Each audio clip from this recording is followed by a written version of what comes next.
Good morning, welcome to Throwing Shade. Hey, so we saw the events that unfolded at the Capitol yesterday. I'm going to try to give a little context this morning. In order to do that, I need to take you back. I am old enough to remember Phil Donahue. Now, Phil Donahue was one of the first people who was a talk show host that incorporated a live audience into his format. And essentially what it was a program based on why I am or why I do the things that I do. Essentially, it was blame. Let me say this, that blame in our society is like nuclear waste. It has a half-life of 1 billion years, but it's got to go somewhere. Now, here's the thing. The reason that's an important thing is that what happened in the Capitol yesterday was the idea of blame all grown up. Now, we've given it a name. We call it white grievance. And so, but that's not a simple term because blame is very complex. Again, it has to go somewhere. Here's the thing. Most minorities can trace back the time that they were damaged in a way that changed the trajectory of their lives. They can trace the genesis of that damage back to, unfortunately, sadly, mostly white American men, slavery for African Americans, the disenfranchisement and the co-opting of land and identity for the American Indian, internment camps for the Japanese, Mexican-American War, and the intrusion of American settlers into what was initially land owned by Mexico. All of those events that have changed the trajectory of history for these distinct groups of people is traced back to an aggression or an exploitation, and again, sadly and unfortunately, by white men.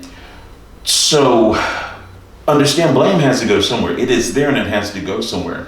But white men did not have that same luxury until Donald Trump. So what Donald Trump taught the nation is that you can have $1 billion. You can be rich and powerful and have a lovely wife and a wonderful career and a thriving business and still be aggrieved.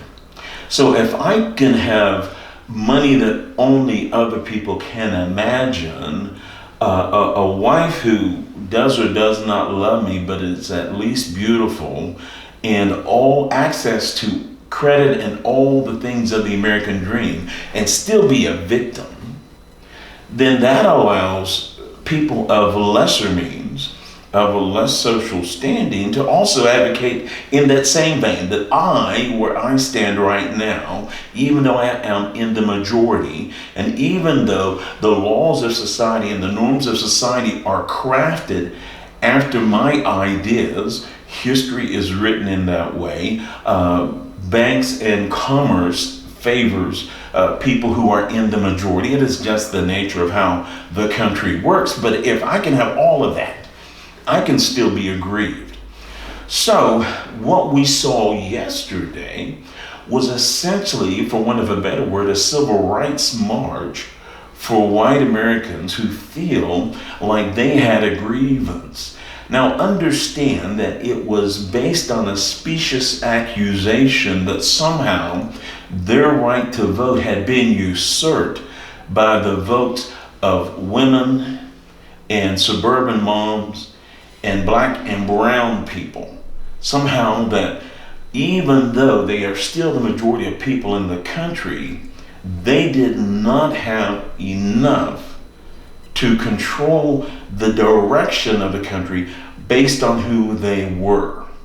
And they needed someone to blame.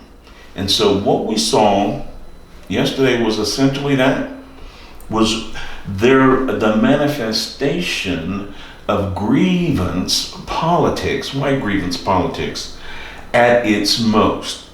Now, there are a number of ideas that would advocate that the president is responsible. I'm not in that camp. I really do believe in personal responsibility, that you hear things and you can dismiss or you can agree, but blame, again, to me, is not something that you should shift.